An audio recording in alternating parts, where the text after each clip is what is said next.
네, 이번 시간부터는 제 네 번째 과목이죠. 콘크리트 구조 및 유지 관리 시작해 보도록 하겠는데요. 먼저 첫 번째로 이제 콘크리트 제품에 대한 얘기를 해보고자 합니다. 자, 여러분 우리가 이제 콘크리트 구조 하면은 뭘 떠오르시는지 모르겠지만 일단 일반적으로는 이제 우리 토목 또는 건축 쪽에서는 묵은 콘크리트, 철근 콘크리트 줄여서 RC라고도 많이 쓰고요. 그다음에 프리스트레스드 콘크리트에서 줄여서 이제 PSC 이렇게 이제 많이 쓰죠. 그리고 이제 그 외에 이제 강구조, 합성구조, 크게 이제 콘크리트 강 합성 이렇게 이제 표현을 할 수가 있는데요. 근데 여기서 궁금한 게 생겨야 됩니다. 왜냐하면 이거는 콘크리트고 이건 강이잖아요. 합성이라고 하는 것은 성질이 다른 재료를 합쳐놨어요. 그러니까 무슨 말이냐면 여기서는 콘크리트와 강을 합쳐놨다 이 말이에요. 근데 여기 보면 철근 콘크리트가 분명히 철근이고 콘크리트인데 합성 구조라고 하질 않아요. 콘크리트 구조를 하고 있고 여기서도 보면 프리스트레스와 콘크리트가 합쳐졌어요. 분명히 그런데 그러니까 이건 PS 강제거든요. PS 강제와 콘크리트 합쳐졌는데 합성 구조로 안 하고 콘크리트 구조로 한단 말이에요. 그래서 이런 것들을 우리가 이제 배워가면서 하나씩 하나씩 알아야 되는데 일단 결론을 말씀드리면 뭐냐면 철근과 콘크리트가 같이 움직여요. 같이 움직입니다. 나중에 배웁니다. 그 다음에 PS 강제와 콘크리트가 같이 움직여져요.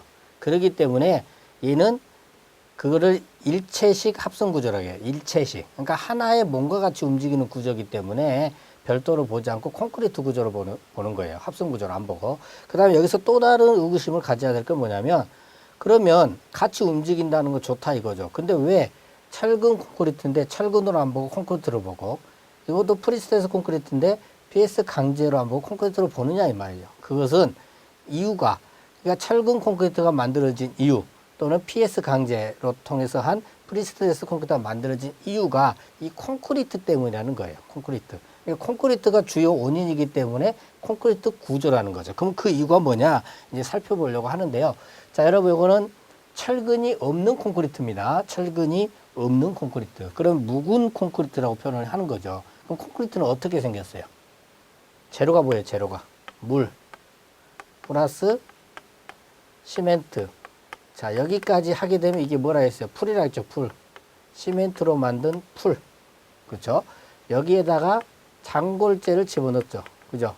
그럼 장골재를 집어넣어 여기까지 하게 되면 뭐가 돼요? 모르타르가 된다 그랬죠. 모르타르. 자, 여기에다가 굵은 골재까지 섞었다. 이렇게 되면 비로소 이제 우리가 말하는 콘크리트가 되는 거죠. 그렇죠? 물론 이제 여기서 이제 에이제 이런 걸 집어넣어서 공기를 집어넣기도 하죠. 그런데 어찌됐든 간에 이 구조를 가만히 보시면은 구조가 어떻게 생겨먹은 거예요? 이러한 사각 구조를 만들었다고 치면 안에 이런 골재들이 막 장골재든 굵은 골재든 막 이렇게 있고요. 그 다음에 이 골재들을 어떻게 하는 거예요? 이 시멘트로 만든 시멘트 풀로 붙여놓은 구조라는 얘기죠. 붙여놓은 구조다. 그래서 예전에 말씀드렸듯이 여기에서 가장 큰 힘을 받을 수 있는 건 굵은 골재고 그래서 이 골재의 품질에 따라서 굵은 골재 품질과 크기에 따라서 콘크리트 강도도 어느 정도 영향을 많이 받지만 그렇지만 이 굵은 골재 하나가 하중을 받는 것이 뭐 얼마나 되겠냐 이런 얘기죠. 그래서 저것들이 잘 뭉쳐져 있도록 이 풀이 얼마나 잘 붙여주느냐 그것이 중요하다. 그래서 콘크리트의 품질을 결정짓는 건 뭐라 했어요? 시멘트 풀이다. 그래서 이 물과 시멘트 비 이게 콘크리트 강도에 가장 큰 영향을 끼친다 이렇게 설명을 드렸고 그 다음에 장골재도 이게 골재와 골재 즉 굵은 골재만 있게 되면 공구가 하나하나가 크기가 굉장히 크니까 그 사이사이를 장골재가 밀실하게 메워줌으로써 밀실한 콘크리트 구조가 만들게 하는 역할을 한다 이렇게 했었잖아요. 그럼 어찌 됐든 간에 이건 앞에 다 배웠으니까 이제 거두절미 하고 이 구조를 딱 보면 골재를 풀로 잘 뭉쳐놨단 말이죠. 합쳐놨어요. 그렇기 때문에 만약에 이 콘크리트라는 구조 자체는 압축을 받게 되면 어떻게 돼요? 압축을 받게 되면 이 골재들이 시멘트 풀로 인하여 더 잘 붙게 하는 그런 효과가 되잖아요. 꽉 누르게 되니까. 그래서 압축 강도는 굉장히 큰 구조입니다. 구조 자체가. 그런데 인장에는 굉장히 취약해요. 왜 그럴까요? 인장은 어떻게 보면 골재를 시멘트 풀에 붙지 않도록 잡아당기는, 뜯어내는 효과가 되는 거죠. 그래서 콘크리트는 균열이 문제인 거예요. 균열은 뜯어지는 거잖아요. 그렇죠? 그래서 이런 문제가 있어요. 그래서 묵은 콘크리트는 압축 강도는 굉장히 강한데 뭐가 약한 단점이 있다? 인장 강도가 굉장히 약하고 그 크기가 압축 강도의 한 10분의 1 정도밖에 안 돼요. 굉장히 작은 거죠. 그래서 이 부분들을 어떻게 개선을 할까에 대한 고민을 하게 되고 우리가 연구를 하게 되는 거죠. 그렇죠? 그래서 그 부분을 해결한 게 이제 바로 뭘까요? 철근 콘크리트가 되는 거죠. 그죠? 그래서 철근 콘크리트 같은 경우는 콘크리트가 압축에 강하지만 인장에 약한 요 부분을 보완하기 위해서 인장부 철근을 배치하는데 이게 무슨 말이냐면 대표적으로 이걸 이해하는데 보가 중요해요. 보라고 하는 것은 뭐냐면요. 이게 길이가 긴 거예요. 단면에 비해서 이게 길이가 긴 구조. 만약 여기서 뭔가가 받치고 있을 때 하중을 받게 되면 밑으로 이렇게 잘 휘게 되겠죠. 그렇죠?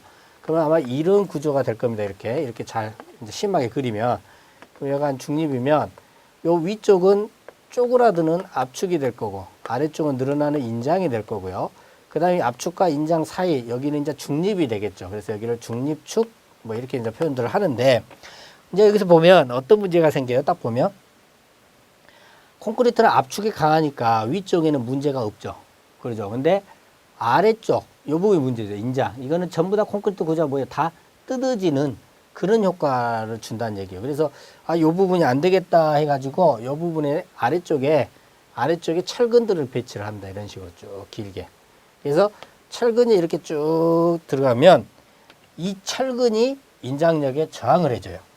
인장력에. 이해되시죠? 그래서 이걸 보완하는 것이 바로 RC, 즉 철근 콘크리트 구조가 되겠습니다. 그런데 이건 이제 제가 그 설명을 해서 심하게 이렇게 꺾었고요. 실제 구조물이 이렇게 심하게 꺾이지는 않습니다. 근데 이제 문제를 보면, 자, 여기다 다시 한번 그리면요. 옆에서 이제 쳐다본 그림을 그리면, 여기가 중립이 있다고 치고요. 여기는 이제 압축 부분이었어요. 근데 이 인장 부분에 문제가 되니까, 여기다 이제 철근들이 이렇게 배치를 했단 말이죠. 그 철근들이 저항을 하게 했는데, 문제는 철근 아랫부분, 여기 부분들이 문제가 되는 거예요, 여기. 그죠? 무슨 말이냐? 여기에서 멀어지면 멀어질수록 인장력이 점점 커져요. 휘자 보니까. 그렇죠? 그러니까 여기 인장은 여기다 집어넣었지만 요 부분이 문제가 되는 거죠. 그렇죠? 해보니까. 그럼 요 부분의 균열은 어찌 할 거냐 이런 문제가 생깁니다.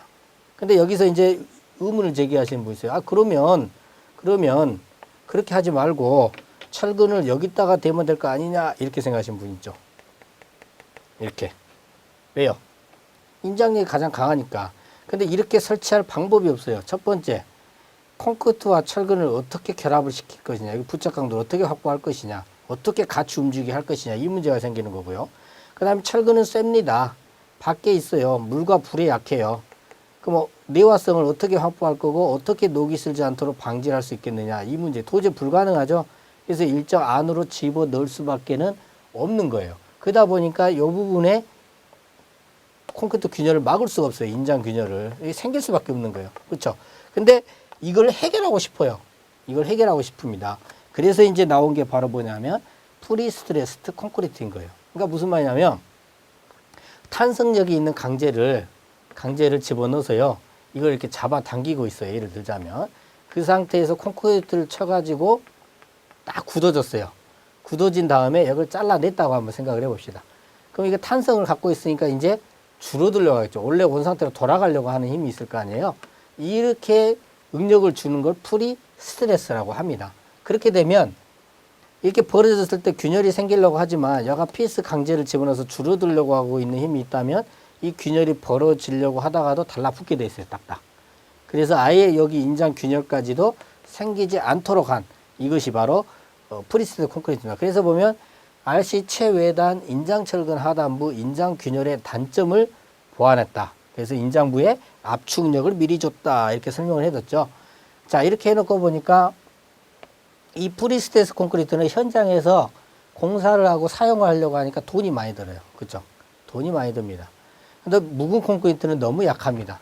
그래서 대부분의 구조물은 철근 콘크리트를 많이 활용을 하고 있고요. 실질적으로 연구를 해보니까 얘가 균열이 생겨도 여기들은 인장인장 버텨주는 거고요.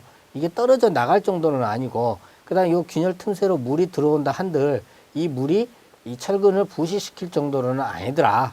그래서 괜찮다 해서 이제 RC로 가는 거죠. 자, 여기까지 이해되셨죠? 자, 그 다음에 이제 강구조하고 합성구조를 좀 살펴보려고 하는데요.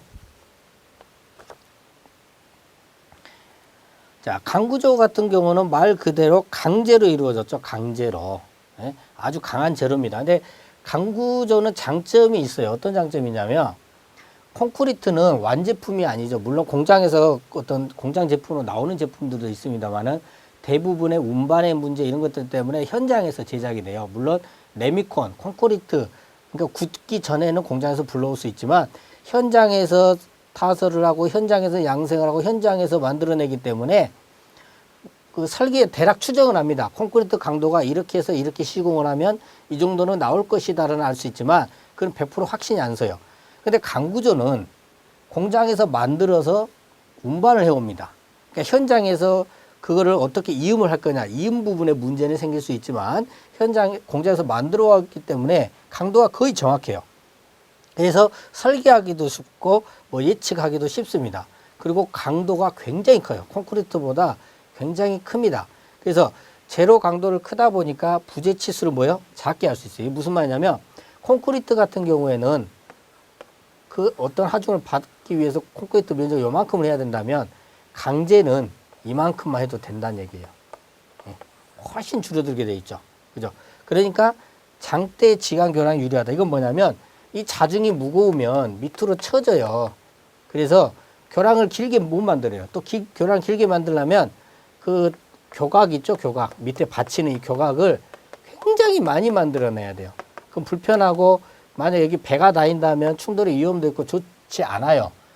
그래서 이게 얇다는 그 이유만으로 이렇게 한 4개를 만들어야 될 거를 이렇게 2개만 이렇게 양쪽으로만 만들어낼 수도 있는 거죠. 그래서 장대지간 교량에 유리하다. 뭐 이런 얘기고요. 그리고 아까 말했듯이 명확하게 강도를 알기 때문에 품질 관리가 쉽고 또 현장에서 조립만 하는 개념이기 때문에 공사 기간도 단축이 된다. 이런 얘기예요. 그렇죠? 자, 그런데 여기 또 이제 강도 단점은 있죠. 왜요? 강은 말 그대로 셉니다. 쎄. 뭐하고 약해요? 물과 불에 약하고요. 오히려 이제 그 얇게 하다 보니까 자중이 줄어들었잖아요. 그러면은 진동에 약해요. 진동. 많이 흔들립니다. 우리가 그 고속도로를 차를 타고 가보면 그 경차가 지나가고요. 조그마한 경차가 지나가고 옆에 트럭이 지나가면요. 얘가 쌩 지나가면 흔들려요. 흔들려. 왜? 가벼우니까. 그렇듯이 이게 좀 쉽게 잘 진동하고 흔들릴 수 있다는 얘기예요. 이런 단점은 조금 있습니다. 그래서 참고를 하시고요. 상호간에 완벽한 제품은 없더라는 얘기죠. 한마디로. 자, 그 다음에 합성구조입니다. 합성구조는 앞에 3과목 할 때 조금 배웠었는데요. 예를 들면 뭐 이런 아이연강을 이렇게 있어 길게 변경강을 거푸집을 대고 중간에 콘크리트 쳐서 이렇게 콘크리트를 쳐가지고 강과 콘크리트가 합해져서 저항하는 그런 구조를 만든다거나 또는 이런 가운데가 텅 비어 있는 강관이 있어요. 이렇게 강관이 있으면 이 안에다가 콘크리트를 쳐서 한꺼번에 저항하게 한다든지 또는 어떤 넓은 판 강구조 2개 사이에 강제로 연결을 시키고 거기다 콘크리트를 쳐서 하는 이런 샌드위치 구조 뭐 이런 것들도 전부 다 뭐가 되냐면 합성 구조의 일종이죠. 그러니까 성질이 다른 재료를 합쳐놔서 함께 저항하게 한 구조, 이거 합성 구조라고 합니다. 자, 그러면 왜 이것들은 합성 구조라고 하지 않고 콘크리트 구조라고 하는지 그거에 대해서 한번 살펴보도록 합시다. 자, 이유는 이겁니다. 철근 콘크리트는 일체식 구조체라는 얘기예요. 일체식 구조체. 그러니까 하나의 뭔가 같이 뭐한다? 움직인다. 그걸 갖고 있어요. 그렇기 때문에 콘크리트 구조라고 부르는 거죠. 그 이유는 하나로 움직이려면 성립돼야 될 게 있어요. 부착력이 커야 돼요. 부착력이. 그 다음에 방청 효과가 있어야 되고, 그리고 그다음에 열에 대한 편찬 계수가 거의 같아야 됩니다. 그러니까 뭐냐면 콘크리트와 철근이 딱 붙어가지고 같이 움직여줘야 된다는 얘기고요. 두 번째는 콘크리트 속에 철근이 묻혀 있잖아요. 부식하지 않아야 돼요. 예전에 이거 기억나신가 모르겠네요. 철근이 안에 들어있으면 녹이 쓴다겠죠. 어떻게? 빨갛게 적색으로. 이것은 녹이 아니라겠죠. 이것은 어떤 녹이 슬지 않도록 하는 막이라겠잖아요. 막. 그쵸? 오히려 이 막이 생겼을 때는 거칠거칠해지고 오히려 부착 강도가 커진다 했어요. 콘크리트가. 그래서 이거를 부동태막이라 했어요. 부동태막. 근데 녹이 쓴다는 얘기는 여기서 한 단계 더 나아가서 검정녹이 되는 거예요. 그러면 검정녹이 떨어져 나가죠. 떨어져 나가게 되면 주변을 콘크리트가 둘러싸고 있을지라도 녹이 슬어서 녹이 떨어져 나가게 되면 실제로 이게 녹이고 그 사이에 철근이 붕 떠 있는 겁니다. 이 사이에 비어 있는 거예요. 그럼 콘크리트는 철근하고 붙어 있는 게 아니라 이 녹하고 붙어 있게 돼요. 녹하고. 물론 이제 녹슬어서 이 팽창에 의해서 또 문제들도 일으킵니다만은 지금은 하나로 움직이냐 안 움직이냐 지금 그 초점에서 지금 얘기를 하는 거예요. 그래서 콘크리트가 녹하고 움직이게 되면 철근과 콘크리트가 따로 움직이게 되죠. 그래서 부식하지 않아야 된다는 얘기고, 그 다음에 이제 온도가 막 여름에는 덥고 겨울엔 춥고 하잖아요. 그래서 팽창하고 수축을 합니다. 콘크리트와 철근도 마찬가지예요. 그랬을 때 이 콘크리트하고 철근이 팽창하고 수축하는 그 정도가 거의 같아야 돼요. 실제로 보시면 콘크리트의 열 팽창 계수는 0.0001에서 0.00013이에요. 그럼 철근은 0.00012예요. 예. 그러니까 거의 같죠. 그죠? 그래서 RC는 일체식 구조체고 그렇기 때문에 콘크리트 구조로 본다라는 겁니다. 프리스트레스 콘크리트도 마찬가지예요. 그죠? 그래서 그렇게 이해하시면 되고, 그래서 어떤 시험을 보든 간에 이 부분은 항상 콘크리트를 철근 콘크리트 구조를 이해하는 기초가 되기 때문에 이 부분은 거의 대부분 물어본다 이렇게 생각하시면 되겠습니다. 자, 그 다음에 이제 피복 두께 얘기를 좀 해보려고 하는데, 아까 설명드렸듯이 인장부에 철근을 집어넣어야 되잖아요. 그죠? 그런데 이놈의 철근을 가장 인장력을 받는 아랫부분 여기다가 배치할 방법이 없더란 얘기죠. 왜? 첫 번째, 이 부분에 무슨 문제가 된다 했어요? 어떻게 부착 강도를 확보할 거냐. 하나로 움직여야 되니까. 그 다음에 요거 녹 쓴다 했잖아요. 어떻게 녹을 방지할 거니까 물과 불에 약합니다. 어떻게 부식을 하지 않도록 할 거냐. 이 문제. 그 다음에 불, 빨갛게 달궈져 버릴 거 아니에요. 그럼 성질이 변해버리잖아요. 심지어 고온을 받으면 녹는 경우도 있잖아요. 그래서 어떻게 내화성을 확보할 거냐 이 문제가 생깁니다. 그래서 어쩔 수 없이 맨 끝에다 넣었으면 좋겠지만 부착도 어느 정도 확보하고 물과 불의 보호를 받을 수 있을 정도로 안으로 이렇게 집어넣습니다. 그러니까 철근을 집어넣었어요. 그러면 실질적으로 여기서부터 여기까지 여기부터 여기까지 이거를 피복 두께라고 해요. 물론 설계 도면에 보면 이걸 피복 두께라 하지 않습니다. 설계 도면에서는 이 철근의 중심으로부터 여기까지 이거를 피복 두께로 표현하고 있는데 그거는 도면을 그리기 위한 방법이고요. 실질적으로 규정에서는 그걸 얘기를 하는 게 아니라 철근의 이 끝선에서 콘크리트 끝까지 이걸 피복 두께라고 합니다. 그래서 이렇게 하는데 그러면 이 피복 두께의 역할이 뭐냐 얘기죠. 이 세 가지죠. 세 가지예요. 부착, 강도, 확보, 내화성 확보, 그 다음에 부식, 산화, 방지. 이해되시죠? 그래서 이 세 가지는 철근 콘크리트가 일체식 구조체여야 되는 이유하고 정확히 맞아 떨어지는 거다. 자, 그 다음에 피복 두께 정의를 한번 읽어볼게요. 자, 피복 두께라고 하는 것은 콘크리트 표면에 가장 가까운 철근의 표면에서 콘크리트 표면까지 최단 거리. 이건 또 무슨 말이냐면요. 우리가 철근을 하게 되면 이렇게 이쪽에서 쳐다보면 이렇게 이제 길게 이렇게 들어가는 거니까요. 이렇게도 하지만 이렇게 2단으로 하는 경우도 있어요. 2단으로 하는 경우도 있어요. 그러면 어떤 철근을 할 거냐? 만약에 이쪽 피부 두께를 따지려고 한다면 이쪽 콘크리트 표면에 가장 가까운 철근이 얘가 아니라 얘죠. 그렇죠? 그럼 요 철근의 표면에서 이 표면에서 이 콘크리트 표면까지 최단거리. 그러니까 무슨 말이냐면 표면에서 거리는 이것도 있지만 여기서부터 요것도 있고 요것도 있고 있잖아요. 그러니까 이 많은 거리들 중에서 가장 최단거리 여기서부터 여기까지 요걸 뭘로 하겠다? 피복 두께라고 표현하겠다라는 거예요. 이해되시죠? 네.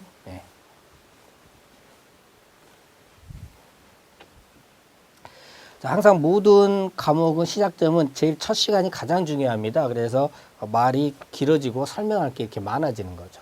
자, 그러면 이러한 피복 두께는 어떤 각종 규정들이 있어요. 근데 먼저 철근 다발의 덮개입니다. 철근 다발. 철근 다발은 보통 3개나 4개 이런 거, 그러니까 철근들을 이렇게 3개나 4개 정도 이렇게 묶어서 한꺼번에 하나로 저항할 수 있도록 사용하는 게 이제 철근 다발이라고 표현하는데요. 거기 보면 덮개 규정이 있죠. 피복 두께의 덮개 똑같은 말이에요. 자, 일반적인 경우에는 50mm를 초과하지 않아야 된다. 그 영구적으로 흙에 접하는 경우에는 얼마예요? 80mm 이상으로 한다. 이렇게 돼 있어요. 일반적인 경우는 또 50mm를 초과하지 않고 영구적으로 흙에 접하는 경우는 80mm 이렇게 됐는데 이게 철근 다발 규정이잖아요. 근데 여기서 중요할 게 2가지가 있죠. 50mm 초과하지 않아야 된다고 여기는 이상이라는 점인데 이걸 암기하는 방법은 없을까요? 시험에 잘 나오는데 좀 지나면 잊어먹어요. 그래서 유치하긴 한데 제가 대학 다닐 때 이렇게 한 적도 있어요. 이 다발하면 생각나는 게 뭐냐? 대학생들은 다 꽃다발을 생각합니다. 꽃다발 이렇게. 그죠? 꽃다발은 누가 져요? 그렇죠. 오빠가 주죠. 58이다. 이렇게 해놓으면 센티미터로 하면 5cm, 8cm잖아요. 그러면 잘 잊어먹지 않습니다. 그래서 일반적인 경우 58, 영구적인 경우 80mm 이렇게 해서 58 이렇게 하면 되겠습니다.